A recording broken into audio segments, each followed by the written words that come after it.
is Mary Mulholland, and I and my co-editors Roger Bloor and Vanessa Lampert are delighted to welcome you to issue 5 of the Alchemy Spoon, which is published by Clayhanger Press. Thank you for sending us so many wonderful poems. This time we offered no theme, and the sheer number of poems we received is evidence that poetry is very much alive and thriving. We're pleased to have about half the poets featured in the issue reading their poems at the launch, together with our esteemed featured poet, Glyn Maxwell. But first, please join me in welcoming the brilliant Jonathan Edwards, who's going to launch the event. Hello everyone, and welcome to my living room in Crosskeys in South Wales. I think that Crosskeys is the sort of place that probably everyone has dreamt of visiting at some point in their life, and now through the magic of YouTube you have that opportunity, so welcome. I'm here to say a massive congratulations to the editors, to Mary, to Vanessa and to Roger for this brilliant issue of the Alchemy Spoon. Congratulations to all the writers whose work is included and everyone who's been involved in putting this issue together. I feel a bit like I'm on the edge of a dock with a bottle of champagne about to smash it into a ship, which, to be honest, is the sort of thing that I've always been quite keen to do. But up until now, no one has ever given me that opportunity, mainly because they don't trust me with a bottle of champagne, never mind a ship. So I'm grateful to the editors for giving me this chance, even if the bottle of champagne and the ship are largely metaphorical on this occasion. The world needs beautiful poems, and beautiful poems need a beautiful publication to be housed in. And when all of that comes together, then the result can be something truly astonishing and breathtaking. It was fantastic to read in this issue brand new work by poets I was familiar with, as well as work by voices that were completely new to me. I was struck when reading these poems by the imaginative power of these poems, by their energy, by their emotive power, and also by the way in which the writers were able to reflect on and even redeem by their choices of language a wide range of lived experience. I was trying to find a form of words which captured the way that I felt when reading these poems, the sense of inspiration, the sense of energy, the sense of joy in this work. And then I read something else, and I realised, not for the first time, that with most things that happen to us in our lives, Dylan Thomas has already been there, and he's always already found a form of words which is far greater than anything we can say ourselves. So this is a quote from Dylan. It's something that he said about reading, but it encapsulates perfectly how I felt when reading this issue of the Alchemy Spoon. Indeed, encapsulates it so well that you almost think that perhaps Dylan had envisaged a future in which this issue would exist. So this is Dylan on reading. My education was the liberty I had to read whatever I cared to. I read indiscriminately and all the time with my eyes hanging out.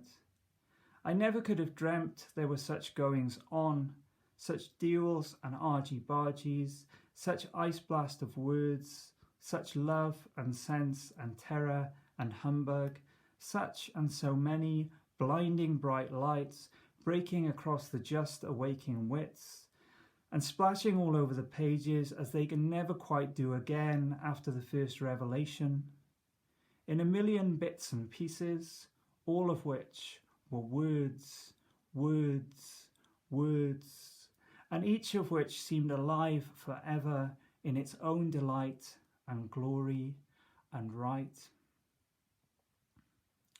I think that this issue of the Alchemy Spoon is full of words which are alive forever in their own delight and glory and right.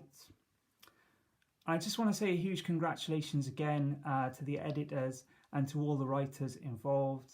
Also want to wish you all a Merry Christmas. Thank you for listening to this video. So long from Crosskeys. I'm away now to find a metaphorical ship and probably a real bottle of champagne. Now for the readings. First off, we have Carl Tomlinson. Carl lives on a small holding in Oxfordshire. His first pamphlet, Changing Places, was published this year by Fairacre Press. His work has been published in magazines and online, and his poem, Market Forces, forms part of the audio guide to Oxford's covered market. Thank you, Carl, for your poem. Matriculation Lunch, October 1986. Have you found yourself yet? The tutor loomed like some kind of prototype Severus Snape.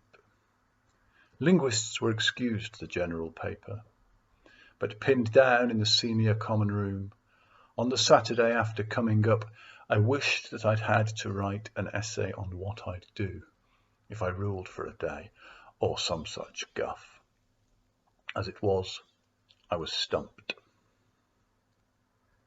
The simple answer was no. Since you ask, I was too scared to look, and scared as still of the man I might find. I must have gawped, because the tutor, I think he was maths, said in case you were struggling. I winced. The seating plan's over there, on that board. Next up, we're going to hear from Rachel Lewis. Rachel is a poet and workshop facilitator. Her debut pamphlet won the Wordsmith Prize, and she's currently working on her second, which explores her family's history as Jews in Northern Ireland during the Troubles. She's a Barbican young poet and a member of Covent Garden Stanza. Looking forward to hearing your poem, Rachel. I listened to him running, a villanelle for Mike Duncan. I listen to him running, each morning up Parliament Hill, and while he talks, my inner voice says nothing. He tells me the story of Rome's falling, of how the long since dead are killed. And because I listen to him running, the oaks who watch Caligula done in drip tears as Livia sells her bitter pills. And while he talks, my inner voice says nothing but this is the pond, and this is the brambled turning, where Hannibal swears he'll never stop, until I listen to him running, and while I eat and sleep and wake alone in clammy sheets, afraid I might be ill. And while he talks, my inner voice says nothing, and has said nothing since the beginning of this drowned all other stories. And still listening to him feels like running. And while he talks, my inner voice says nothing. Now we're going to hear from Judith Wilson. Judith worked for many years as a teacher and in publishing. Her first collection, Crossing the Mirror Line, was published by Carcanet in 2017. Fleet, her second collection, exploring silences, displacements and hauntings, came out with Carcanet in February this year. She lives in Calderdale. Judith is going to read one of two poems she has in this issue. Thank you, Judith. 29th of October, Fog. Late afternoon, the canal's a derelict ballroom, smelling of paraffin stoves. The gilded cornice is peeling. Flakes of gold drift across black-green marble. But the candelabra of little gold crab apples is lit up again, as if soon the musicians will arrive in a scramble, shaking rain off their coats.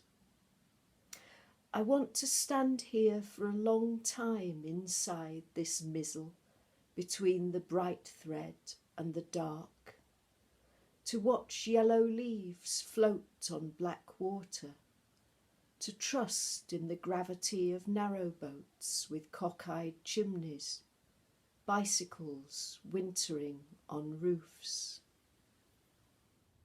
Now we're going to hear from Patrick Wright.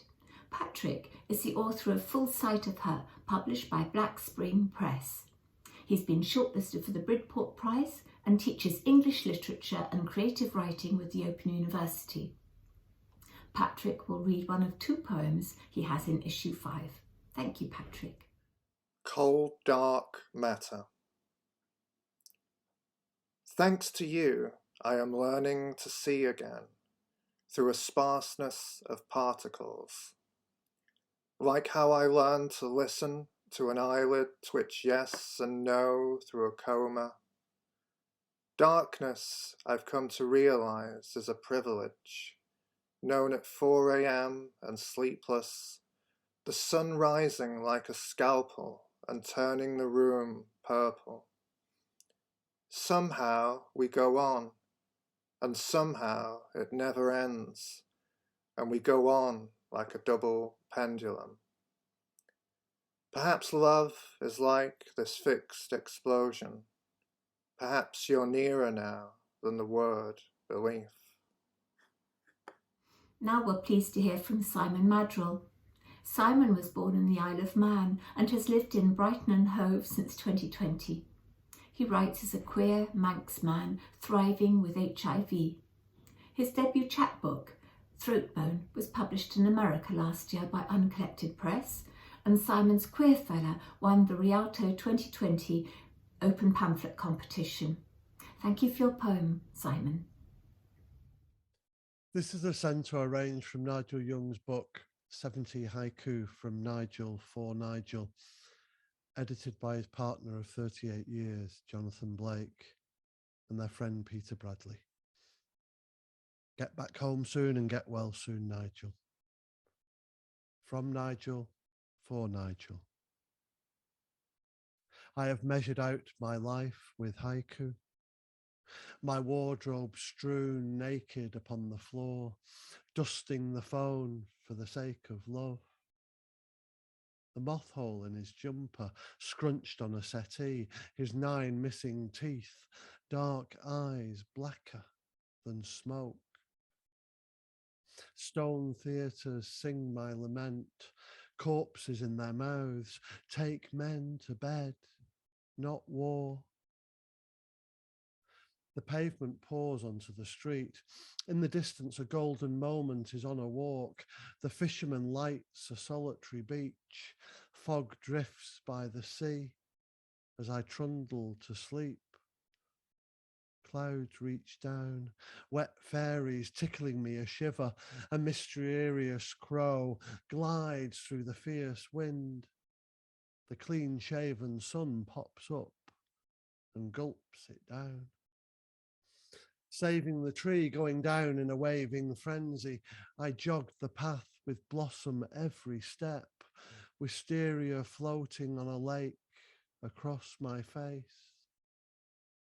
A field of reeds pressed into my hands, the trunk catches petals in the fall. Birds lose their twigs like sycamore keys. A robin sings from a hawthorn spike. Meditate on trees and veins in a red leaf. The sky wears different clothes every morning. Blue sky swathes across cracks of darkness, the birds' footprints, tiny silences in the snow. A gentleman digs without cutting the apple roots. He flips over the leap years with a sharp wind, bending lost years like hollyhocks. Thank you. And finally from this section, we're pleased to welcome Beatrice Echeverry. Beatrice comes from Colombia, where she worked as an architect planner. London has been her home for many years. She has participated in poetry courses and workshops and is currently doing the Newcastle University Poetry School MA in Writing Poetry. Beatrice is a member of Red Door Poets. We look forward to your poem, Beatrice. Hello, my poem is in 3 small parts. It seemed we needed a new tune and dimensions. You were there when the music started. You were always there when I heard that song. The strings longing for times gone. The piano with some melancholy trying a bit of hope. But the percussion like you insisting all was in the past. I'll write another song, one that will loop around the universe.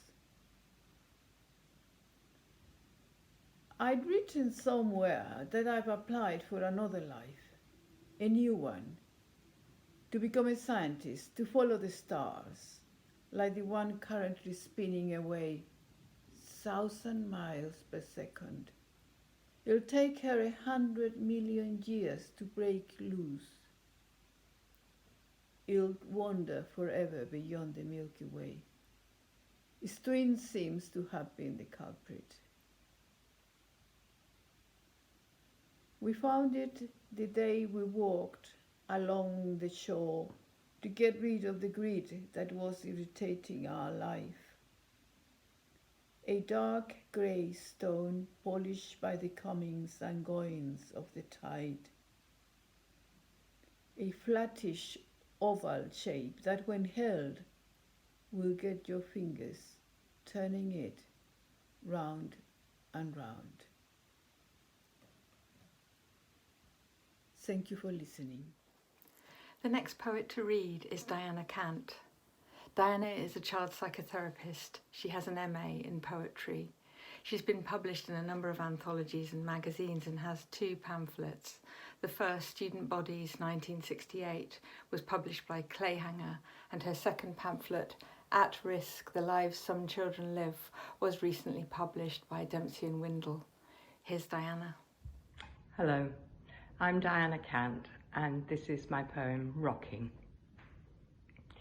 "You'd better come and meet them," said my dad, and so I did. Little choice at 4 years old. A gravel drive, broad sandstone steps, the entrance to the building strange and overwhelming.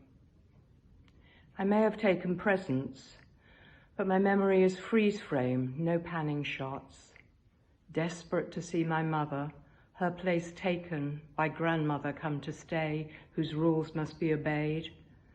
So frightened that I wet myself, hid my shorts under my bed.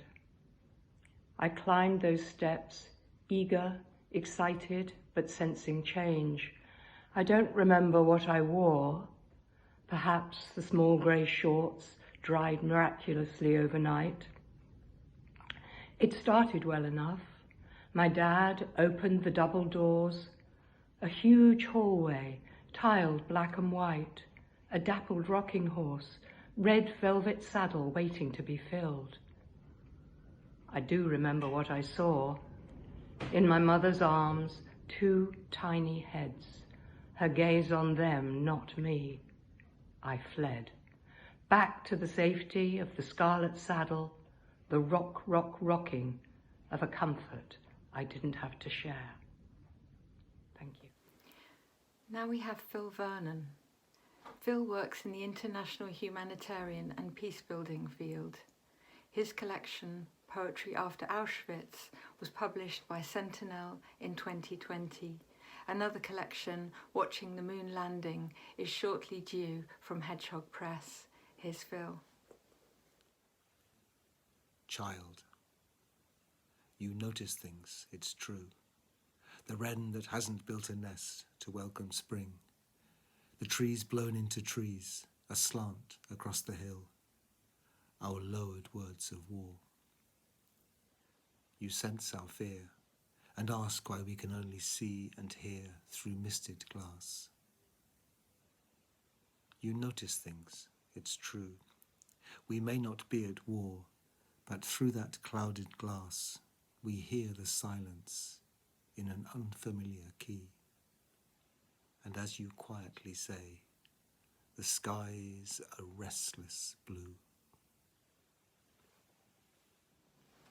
John White is a writer and award-winning TV director and producer. His poetry was first published in Michael Horowitz's seminal review, New Departures. He has an MA from Newcastle University and Poetry School, London. Recently, he has had poems in the New European and a performance poem online at New Boot and Pantisocracies. Here's John. Reading Sylvia Plath's poem, Sheep in Fog, at home. There is the shape of the wheel-back chair, and the light falling on it from the garden. There are the stories of words, the weight of axe blades falling on the page. The outline of the wheelback softens. Stories push through the spokes like a mist. A whole world is conjured beyond the curve of chair, which has nothing to say on the loss of his sister decades ago. awakened by the black flower of her poem, so finely grown. The chair has no words for abandonment, the grief that eats light, or the layers of memory that surge through the room like underwater blooms. The wheelback returns to itself after such imaginings. It can only speak of light. Around its certainty, words settle. Samuel Prince is a Norfolk poet. His first collection, Ulterior Atmospheres, was published by Live Canon in 2020. Here's Samuel. Hello, my name is Samuel Prince, and the poem that I'm going to read is called Hypnagogic Road Trip. Tonight's highway heaves, but you can coast it in the Dodge, or switch rides to the Bronco or Cherokee in the mine's carport when the road calls for deeper resistance, for a heavier tread. You cruise legato under a sky sapped, rayless, rashes of drab cloud, a rockabye moon that swoons and coos to your twitchy neurons. You up the pace, baby face, pillow drool is burning fuel over trestle bridges through national parks of redbud, sugarberry and blackjack oak. Then your former nowhere homes, long listed, unsold. The bonbon hailstones pour, the meddlesome worries in your last repose, so its scofflaw speed towards sedation, the foot on the floor dream catcher concentration past the courthouse, the campus, the civic centres and cemeteries, the paper mills, vacant strip malls and racetracks. These are the furthest reaches when you're running low, overtaken by haulers, tractors, excavators. The foundries and derricks of the canning plant loom in a drowsy distance, and it's all exhaust, depletion, ease down, lights killed, and auto drive with the drear of the day's deleted scenes as you decelerate into sleep. Thank you very much, and it's a delight to be appearing in this issue of the Alchemy Spoon. Thanks, everybody. Jane Baston is a writer and researcher based in Scotland. Her poetry and reviews are in magazines and anthologies, including Stand, Dyslexia, Lunar Poetry, The Ekphrastic Review, and Places of Poetry Mapping the Nation in Verse. Here's Jane. Transformational grammar. He died. Subject, predicate, verb intransitive. Note the disjunction between syntax and semantics. Voice active, subject inactive. She cried. Subject, predicate, verb transitive. What did she cry? Tears active and plaintive. They tried. Subject, predicate, verb transitive. What did they try? To live, infinitive. To love, infinite. We now have a collaboration between two poets. Hildred Krill teaches scientific writing and lives in Stockholm, Sweden. Her poems have appeared in many journals, including Poetry in Field in the United States, and most recently in The Moth and in the North. Her translations of 3 poems by Martin Westman can be seen online at Circumference magazine. Martin Westman is a psychologist and poet and has worked in child psychiatry and in neuropsychology. His publications include 3 collections of poetry and contributions to literary magazines, recently translation into Swedish of poems by Hildred Krill. In English, his work has appeared in Heron and Circumference. He lives in Karis, Finland. Tapestry, time of the year to bring out autumn reflection. a 30-something birthday gift by in-laws. Other seasons, I keep it strictly out of sight. In hotel rooms and cafes, I panic if the wall art has yellow leaf motifs. Time reflected. The blur on a pond in yellow and orange. Look again. Puzzle pieces on the move in wind. But no, aren't bright threads winding over and under, tight on a plain gray cloth? The time of year when night has overtaken day, we stepped out of the church into our early marriage and a chill October sun. One half of the congregation smiling, the other somber, as if their almanacs already said November. Thank you. Our next poet is Sarah Natsaganyan. Sarah is an Anglo-Armenian poet. Poems have been widely published in the Rialto, Poetry Wales and the North. She won first prize in the Spelt Poetry Competition 2021, and her first pamphlet will be published 2022 by Against the Grain Press. Sarah. Go girls. One cradles a platter of papaya to her bare chest and looks away from the gaze of the sun. Her friend holds mango blossoms like prayer between her palms and counsels patience. I stop and stare. They show me what will grow from the sore buds on my 10-year-old chest. Would I reach for fruit or flesh if I were there, my fingers pale against their warm skin? I have no words for them, these sisters with brown eyes. They dare me to become woman. Now we have Sarah Law. She lives in London. She's an associate lecturer for the Open University, and her latest collection, Teresa Poems, is published by Paraclete Press. She edits the Amethyst Review, which is an online journal for new writing engaging with the sacred. Sarah Law. This poem's called Flicker, and it begins with a little epigraph. Sometimes I look at the congregation after some Bible passage warning against fornication, and I think, well, really, there's not much lusting going on here. Oh, do not underestimate the lust of the old, whatever a young man means by that. To you we might seem ashen, undone, troubled at best by dyspepsia, the drop of a hat or a scone, but wait, just wait. We have the flicker of it yet, desire. Even the elderly have romances. My grandmother, cradling her nightly whisky, turned the pages of erotic novels. More than that, she holidayed in Spain with a Geordie pensioner who made her glow with life and fall in love again. Now in the pews our hearts are beating, palms warm, misty eyes dilating, and oh, for us women it only gets better.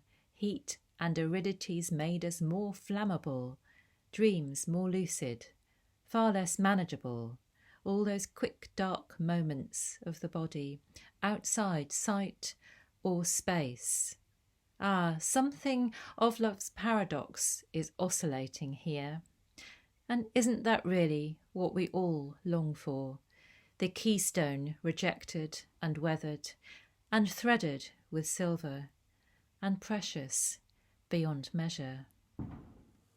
Our reading for this issue, I'm really pleased to say, is by Glyn Maxwell.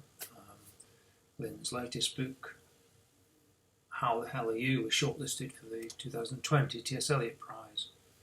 Glyn's published the popular critical guidebook on poetry in 2012, and is currently writing a new English libretto for Wagner's The Flying Dutchman to stage next year, and is chair of the 2021 Eliot Prize. Glyn's reading the poem, which it was, this is its first publication in this issue, and also giving a really interesting discussion on how he wrote the poem and why he wrote the poem. Glyn Maxwell. Hello, I'm Glyn Maxwell. This is a poem called Thing to Be Done. Where, there, at the corner of the shady square, one market day when I sat there, I gave my Earl Grey tea a stir, and there you were, new, you, at the table with the perfect view. I stirred and spent an age with you. We ordered what I order now, no matter how long gone. The cloth your pencil doodled on, the table gone, the cafe gone, the city gone, this song the one thing to be done. Even by my standards, where I use form a lot, that's a very strict poem formally, the reason being that it was written for a composer who asked me for a series of similar, very formal poems that he could set to music. So that's the thinking. But in general, what I think a really strong form like that does, it tends to intensify the sense of the past, the sense that there's nothing to be done in the situation. I think that it helps to settle that weather upon the poem. I tend to think of poems like that as being sort of having, gold or copper or wooden or silver frames and being like old photographs in some way. So there's a limit to how much freedom the voice has, because the voice is talking about a situation that began and progressed and ended, and looking back upon it. So, and I wanted it to be sort of quite, while being quite rhymed, very rhymed actually, also to be a little fragmentary, these little fragments here, so that as if time had come by and covered things over, and there were only little glimpses left. It's a kind of lonely thing, but it's got Earl Grey tea in it, which nothing can be wholly sad if it's got Earl Grey tea in it, I would say. Thing to be done. Well, sadly, we're now at the end of our launch. I'd like to thank all of the poets who submitted to this edition of the Alchemy Spoon, and to all the poets whose poems are within this issue. I need to thank Glyn Maxwell for his excellent reading and discussion of his poem, and Jonathan Edwards for a really good introduction to the issue with Dylan Thomas and Crosskeys. Jonathan, of course, received the Costa Poetry Award in 2014 and is widely published, and has read his poems on BBC radio and television, and recorded on the Poetry Archive as well. I enjoyed our brief visit to Crosskeys. So Glyn's reading, discussing form in poetry, was an excellent segue into the theme of our issue 6, which is going to be poetic form. So for that issue, we'll be really excited to receive sonnets, elegies, odes, haikus, you name it. If it's got a form and you recognise it as a form, and we recognise it as a form, then we're really interested to read it. The full details are on the Alchemy Spoon website, the address of which is on the screen at the moment. And of course you can buy the current issue, issue 5, the Unthemed issue of the Alchemy Spoon, at Clayhanger Press. Again, the website address is on the screen at the moment.